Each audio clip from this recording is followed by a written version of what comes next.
Okay, let's settle back in. All right, everyone, settle in. We're diving into something heavy today. We're opening up The Hymn by Jackson and Howard. And heavy is an understatement. I'm already feeling the weight of it. We're looking at the shadow history of everything. Beyond myths, it's the idea that the structure of our civilization was built on suppressed, forbidden blueprints. We're talking about the architects who the establishment tried to erase from the textbooks. And by establishment, he means the people who write the Wikipedia entries. I'm ready to see the real receipts. As long as there's no crypto-scam theology involved, I'm in. Well, Jane, the authors start with something that might actually interest your taste for the dramatic. They're looking at the Tower of Babel, but not as a story of human arrogance. They link it to the Oath of Nimrod and early Masonic traditions. Wait, the Tower of Babel? That's usually just a don't be too proud lesson, right? Not here. They cite Montague Summers, who calls Nimrod a wizard giant of soft clay power. And look at this. They say the whole tower structure was actually an attempt to fly to the heavens on a golden chariot pulled by 4 demonic birds. Okay, now we're talking. That's not a construction project. That's a space program for the occult. It sounds like a classic Gnostic allegory, though. The soul trying to punch through the planetary spheres to get back to where it belongs. Exactly. That's the thesis. They say the tower is a mystical nostalgia for the infinite. And they tie it straight to the Terror of the Tower card, where everything is falling apart. Its destruction and the failure of the soul to reclaim its lost spiritual status. But they don't stop at the tower. They start connecting this to... Wait, are they talking about the giants? They are. They mention Philo of Alexandria, who spoke about these 7 golden images of demon predecessors worshipped by the Amorite giants. They're literally linking Nimrod to the Nephilim. Of course. Because why have a simple historical myth when you can have a super-powered, semi-angelic race of giants running the show? It's a bit much, Seth. Wizard giants? Really? I know it sounds wild, but look how they ground it. They talk about the excavations in Haran, this ancient center of star worship. They describe these terraces painted in planetary colors, black for Saturn, red for Mars, gold for Mercury. They're saying the architecture itself was a map of the cosmos. That actually makes sense. It's like, if you want to communicate with a specific frequency, you build the antenna to match the color of that frequency. Exactly. It's resonance. But then, it gets dark. They move from the heights of the tower to the gates of the abyss. Babapsu. The underworld. Right, the tower wasn't just going up, it was a bridge. It connected the heavens, the Middle Earth, and the underworld. But then, the big reset happens. The flood. And here's where they get controversial. They aren't just talking about a metaphor for a changing climate. They're linking the flood to the destruction of Atlantis and the unholy practices of those who tried to usurp the cosmic order. So the bad guys were basically trying to hack the universe, and the universe hit the delete button? That's a way to put it. But they argue that this angelic wisdom didn't just die. It was smuggled away. They talk about waves of Atlantean migration carrying the knowledge of the Azazel races to high places on Earth. So the Noah tradition in Masonry, it's actually a way of preserving the Mysteria Magica that survived the flood. Precisely. They even mention a specific Masonic degree, the Royal Ark, where the symbolism of the rainbow is a bridge between worlds. They're suggesting that the very survival of these secret traditions is the reason we have esoteric knowledge today. It's a wild thought. What if the Great Flood wasn't just a natural disaster, but a targeted cosmic strike against those who would master the forbidden arts? That changes everything. It turns a tragedy into a cover-up. And it leads us to the Titans. The authors link the Greek Titans, these gods before the gods, to this same lineage. They even bring in Prometheus. The guy who stole fire? But they frame it as a Luciferian gesture. Not stealing fire because he's a rebel, but because that fire was divine creative fire. The transmission of Gnosis. Man, so the Titans were basically the original hackers, and Zeus was the firewall. Precisely. And it all ends with this heavy image. The Titans being overthrown, their destruction creating the very ashes from which humanity was made. We are literally the byproduct of a cosmic war. I need to go sit in a dark room and process that. We're just getting started. We haven't even touched the part about the grave of Peleg yet. Okay, so we just left off with the Titans being the ashes of a cosmic war. But the authors are now zooming in on the actual genetic makeup of humanity. They go back to the Orphic Mysteries and say that we actually carry a divine spark from Dionysus. Wait, didn't you just say Dionysus was a manifestation of Lucifer? Exactly. And they argue that because the Titans basically devoured a part of this young god, we humanity inherited that spark. So, our very existence is a byproduct of eating a god. Shh. Chakra plays for everyone tenuous like... It gets even weirder. They move from the Greeks to the Cyclopes. Now, everyone thinks Cyclopes are just these dim-witted, one-eyed brutes, right? I mean, that's the whole vibe. One eye, big club, not much for philosophy. But look at how the authors rearm them. They cite Roberts, who says the Cyclopes were actually the scientific elite of the Titan culture. They had underground workshops, massive furnaces, and they literally invented the forge and lightning technology. So the tools of the gods were actually just advanced engineering? Precisely. They say early humans probably learned to use fire just by watching lightning strikes, which the Cyclopes were manipulating, melting stones. It's not magic. It's high-level metallurgy, masquerading as myth. That's a huge reframe. It's like saying the magic of the ancients was just science we forgot how to read. It's a bit much, though. Scientific elite? It's a stretch. But wait, they take this elemental theme and jump straight to the north. They bring in the frost giants. Oh, I love the frost giants. Very much a winter is coming energy. They link them to the primordial battle between Odin and the giant creator, Ymir. And get this, Ymir dies, his blood floods the world. Only one giant, Bergelmir, survives by hiding in a mill. That is a brutal way to start a civilization, just hiding in a flour mill while the world drowns in blood. It's such a heavy, visceral image. But it's a Norse thing too, isn't it? No, they tie it back to Beowulf. The poem explicitly describes a flood that drowned the seed of giants as a terrible punishment from God. They're pointing out these Luciferian overtones in the very language of the Anglo-Saxons. So the enemy is always being framed as this godless, giant-descended race. Exactly. And then they drop the big name, Loki. The king of chaos. A real prankster. They present him as an androgynous god of fire who is blamed for the war in heaven. And here's the kicker they bring in Madame Blavatsky. Oh boy, here comes the theosophy. Hang on, let me finish. Blavatsky argues that the name Loki comes from the ancient word Wihin, which means to enlighten.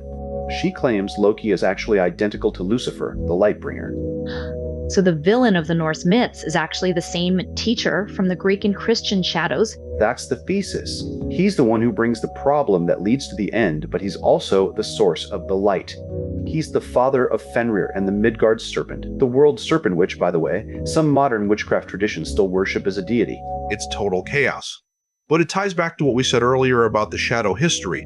Everything is connected: the forge, the fire, the serpent. It's all one big tangled web of forbidden knowledge being rebranded as evil by whoever won the next war.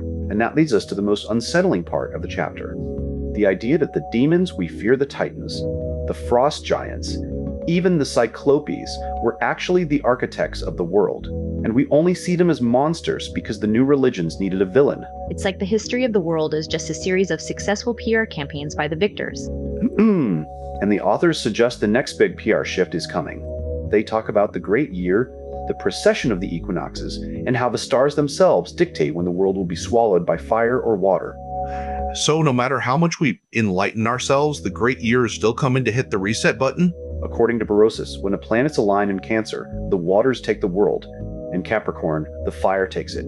It's an endless rhythmic dance of destruction and creation. A dance that sounds a lot like a cosmic meat grinder.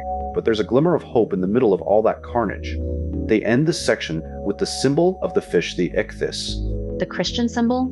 Yes, but they argue it's actually a symbol of revelation after the flood. The movement from the obscurity of the waters back into the light of gnosis. The unveiling of the truth. So even after the cosmic reset, the seed of that original wisdom survives. That is the whole point of the book. The great mystery is never lost. It's just waiting for us to stop calling it demonic and start calling it truth again. Well, if the truth involves being drowned in giant blood, I think I'll stick to my museum visits. We'll see. We've got more to unpack in the next chapter. We're moving into the Lord of the Morning Star itself. All right, we're back.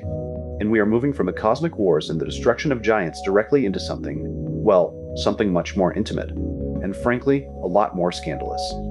If scandalous is the vibe, then I am officially settled in. The authors are pivoting to a text they call the Gospel. And before you panic, no, it's not a New Testament. It's a piece of folk magic described as being disguised by Christian and Gnostic elements. And it is incredibly anti-Christian. Let me guess. It calls the apostles uninspired. Worse, it actually says the Gospel contains a witch who tells a clergyman that his God, Father, and Mary are all three devils. Whoa, that's a full-on spiritual eviction notice. I mean, I love a bit of rebellion. Enough. But that is aggressive. What is the justification for that? It's all tied to this origin story of Diana, the Roman goddess of the moon. The text says Diana loved her brother Lucifer, the god of light, and because of his pride, he was exiled from paradise. But then, they reveal that Diana gave birth to a daughter, Aradia or Herodias. Wait, Herodias? As in the one who demanded the head of John the Baptist? That's a heavy name to carry. It is. And the mission of Aradia was to descend to Earth to teach the peasantry the people oppressed by feudal lords the magical arts. So, she's basically a revolutionary figure, teaching magic to fight back against corrupt nobility and evil priests. So she's a liberator, a magical Robin Hood. Exactly, but the authors add this layer of, well, let's call it divine espionage. Diana tells Aradia she must become mortal to teach. And the text describes a myth of creation where Diana and Lucifer are essentially two sides of the same coin. Like a cosmic yin and yang, but with more drama. Right. They say Diana was the primordial darkness, and when she saw the light of Lucifer, she fell in love with it so intensely she wanted to pull it back into herself. That longing? The authors say that's what creates the dawn. That's actually beautiful. The dawn is just the universe's way of trying to reunite with its own light.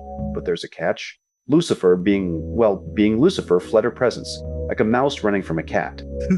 Talk about a heartbreak. I love you so much, I'm literally going to run away. And it gets much more visceral. To win him back, Diana has to trick him. She transforms into a cat, sneaks into his bed, and in human form, she seduces him. Okay, we have officially moved from celestial mechanics to occult romance novel. I'm not even surprised. If you're talking about the shadow history, you can't leave out the primal, erotic drivers of the universe. It's for more than drama, though. The authors point out that this act, the union of the cat goddess and the light god, is what spins the wheel of fortune.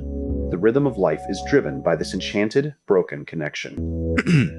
So the spin of the world is basically the leftover magic from a divine hookup? That's exactly what they're saying.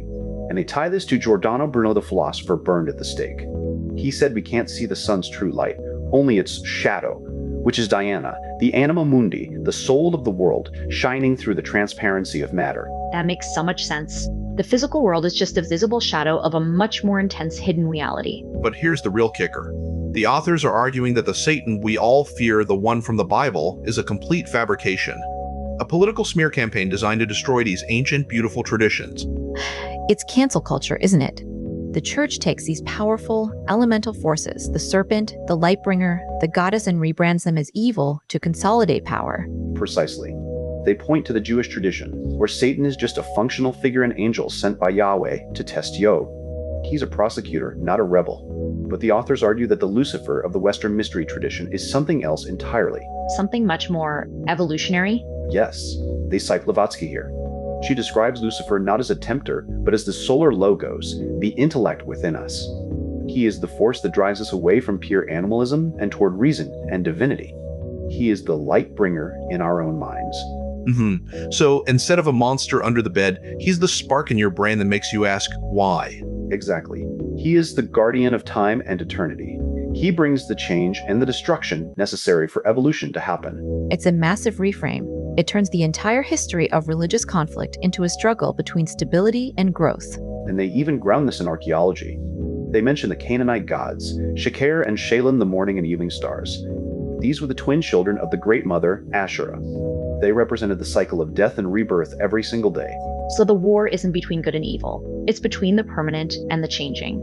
And the tragedy is that the permanent side won the war of narratives. They turned the morning star into a demon and the serpent into a deceiver.